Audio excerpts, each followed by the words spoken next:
I'm Don Hernandez, and this is your UWW-TV Sports Update.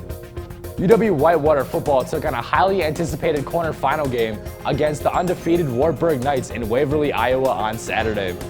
The winner of this matchup would land themselves in the semifinals of the D3 NCAA tournament. Early on, it seemed like the odds were in Whitewater's favor following a 21-3 opening push. However, a string of veteran defensive plays for the Knights, combined with some Whitewater red zone trouble and a revitalized second-half offense from Wartburg, allowed the Knights to escape the Warhawks. Whitewater's tournament run was upended by Wartburg 31-28. Whitewater's football season is officially complete. They finished their first season under head coach Jace Rendall with an impressive 11-2 record and 6 wins against top 25 opponents. Some of the favorite memories are probably some of the road trips when we did some different events, whether it was in Ohio or down in Texas, and then just being around the guys at practice. I know that's an every week thing, but just being around each other and having fun and competing your tail off at practice and just being a part of the football program, being on a team is pretty special.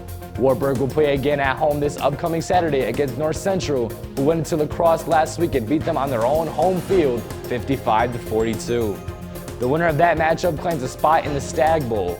We'll have more sports here on UWW-TV right after this.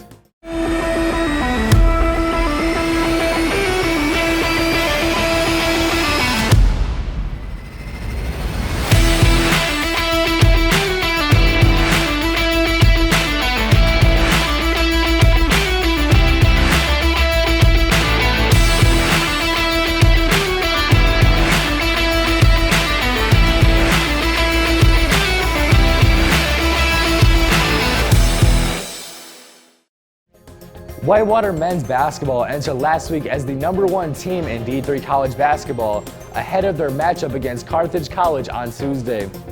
Whitewater played from behind for a majority of the game, with the deficit reaching as high as 17 points at the midway point of the second half. However, Whitewater didn't back down as they battled back late, even holding the lead with just under 2 minutes left. In the end, Carthage regained the lead and held on defensively to hand Whitewater their first loss of the season. The final score of this one being 77-73 Firebirds. Jameer Barker and Trayvon Chisholm tied as the lead scorers in this game with 21 apiece, and Miles Barnstable added his first career double-double at the collegiate level. Whitewater women's basketball played 2 home games this week against Concordia Falcons and the University of Chicago Maroons. These would be the team's 7th and 8th wins of the new campaign, dominating 79-33 against Concordia, followed by a statement win over the 12th-ranked Chicago Maroons, 74-63. Aaliyah Grandal combined for 41 points and 16 rebounds in the 2 games. Other strong performances came from Katie Hildebrandt, who led the Warhawks in scoring with 18 points against Concordia, and Casey Corralo, who had 25 points, 16 rebounds, and 10 assists in her time on the court. Coming up this week, Warhawk men's basketball will go on the road for a battle with Hope College on Wednesday, and the women's team will host their 3rd straight home game against the Wheaton College Thunder in Catchwell Gymnasium this Saturday. The only other sport competing this week will be the Whitewater wrestling team, who duels at UW-Eau Claire on Thursday and comes home to host UW-Oshkosh on Saturday. For more sports, news, and other updates, check us out at UWWTV.org. I'm Don Hernandez, and this has been your sports update on UWW-TV.